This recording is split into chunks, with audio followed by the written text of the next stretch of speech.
First News with Keeler in the morning on WIBX and WIBX950.com. Tim Dunn is with the Upstate Jobs Party, Unite New York, and that is, shouldn't we be putting people over party? Can you imagine? What a concept.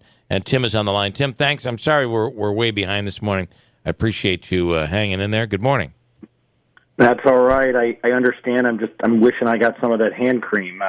Sounds like my hands are less moist than they need to be now. If only you had supple hands like Monaski. If only. It's good to have life goals, you know? Yes, it is. It is. It really is. Well, joke if you want. I'm in here glistening, so. You are. All right. Well, thanks for having me on, Bill. Well, let's talk about the thought that one could actually put the state, the community, your community, people over party. I can't imagine that to be true. Yeah, you think it ought to be an easy concept, but it really seems to be a little abstract at this point.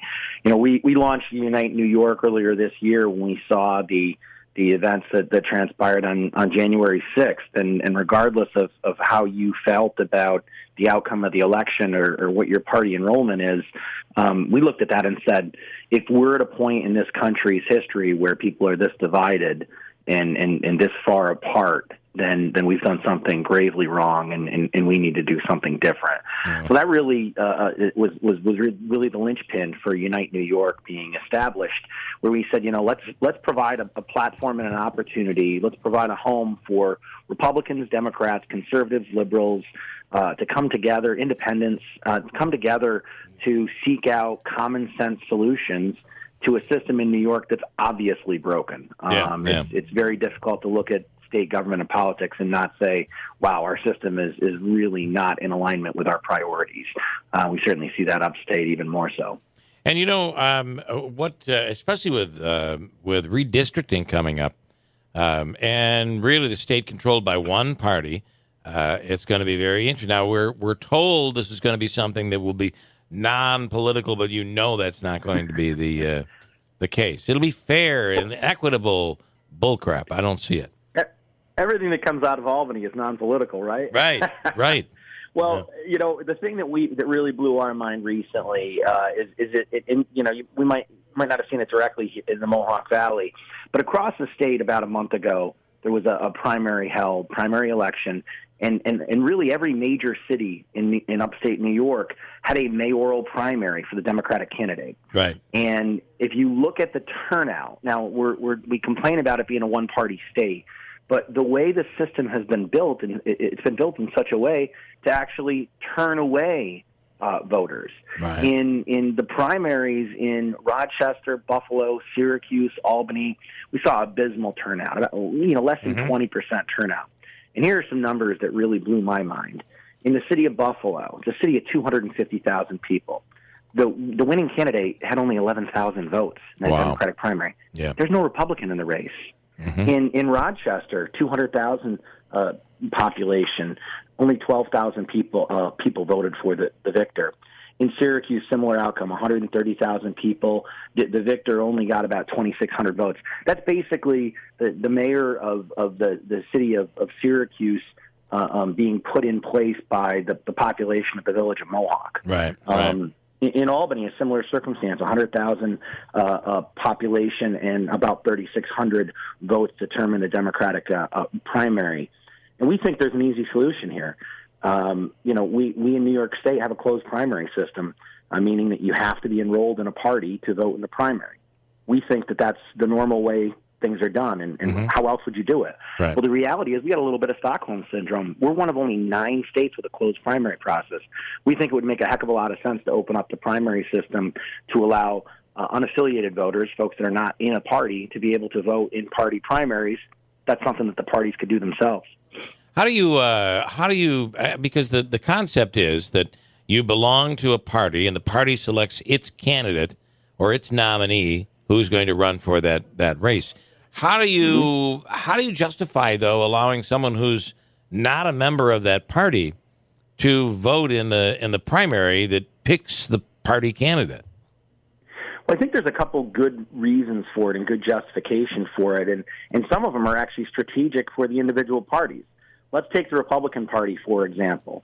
The Republican Party in this state, the enrollment numbers have shrunk so much that you'll many times hear people say, oh, gosh, a Republican can't get elected statewide. Well, the reality is there are 3.5 million voters in this state that are unaffiliated. There are far more voters that are not in a party that are independent or unaffiliated voters than there are in the Republican Party. So if the Republican Party only has their primary available to Republican Party members, their voter pool is considerably smaller. If they're welcoming those independent voters in 3 months earlier in June, at the end of June, beginning of July, and getting them to vote for their candidate, they've got to have those voters in November anyways. There's really a strategic and tactical advantage for an organization like the Republican Party to make such a move. But beyond that, we taxpayers pay for these elections.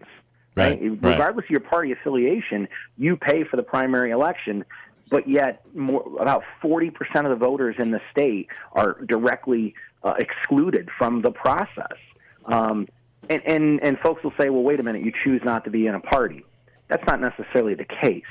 Just last year, based on special legislation the governor enacted in the dead of night as under the guise of COVID, essentially 500,000 people were thrown out of political parties because minor parties were blown up by a new and restrictive minimum set of votes and signatures to become a party. How do you prevent someone forming a group, an alliance against? So let's say there's a Democrat and a Republican running. The Democrat doesn't have a primary, so you'll see the Democrat in November.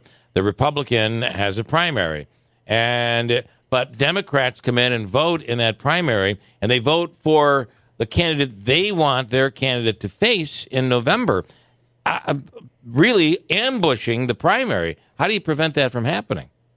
No, that's a great point, and that's one of the main arguments that folks will have against it. What we're proposing is not necessarily allowing Democrats to vote in a Republican primary or vice versa, but rather those unaffiliated voters, those 3.5 million New Yorkers who are not currently in a party, give them an opportunity to participate in the primary process, because that'll give us better candidates.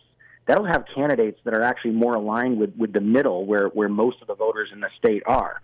That gives more people a voice. That also forces candidates to speak to the entire populace and not just this tiny little sliver of the extreme element of their parties.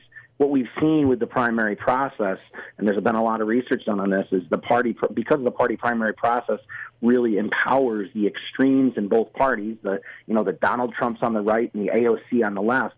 It pushes candidates and the parties to those extremes rather than towards the middle. And yet at the same time, we bemoan that people don't want to work together or we can't put people over party. Right? I hate to say this, and I listen, I respect where you guys are coming from. I'm against. I think if you belong to a party, it should be closed. I'm for the closed primaries, because at the end of the day, you get to vote on Election Day. It doesn't matter. They select their candidate, and I think a worse problem is what we're about to face coming up here later this year, and that is redistricting.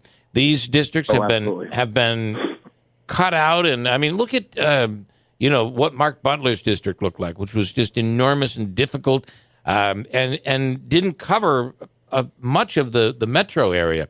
But the big one is Brian Miller's district, which was previously Claudia Tenney's.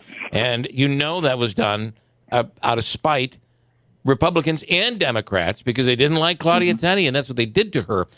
But it's like it's gotten so bad that every incumbent is going to get reelected because of redistricting. To me, that's the biggest danger that we face in our elections. Well, I agree with you that redistricting is a huge problem, especially in New York, and anyone that thinks that this is going to be a nonpartisan or independent redistricting, right? I got a bridge to sell you in Brooklyn, but I think these things really go hand in glove, and the reality is when you look at the approach that we've taken with the primary system in New York State, one of only 9 states that has such a system. And I can't imagine we would look at our state government and the election system and say, wow, we really have the best. We have something to be proud of. We think that this is the most democratic, the most open, the most accessible voting system in the state. Yeah. And if you do think that, then let's look around upstate New York. Let's look around the state of New York and say how happy we are with our government, how effective that government is, how much we trust that government. The reality is we've got to start tackling some serious innovations and changes to the way that we run our government and we reform our electoral process, because those who fail to acknowledge history are just doomed to repeat it. Fair enough, Tim. We'll do it again. I appreciate your time this morning. Bill, always a pleasure, and I look forward to moister hands. Yeah, the supple, glistening hands. There we go. There you have it. All right, Tim, Have thank a great you. weekend. You do the same. Thanks. Tim Dunn with the Upstate Jobs Party and their program, which is called Unite New York.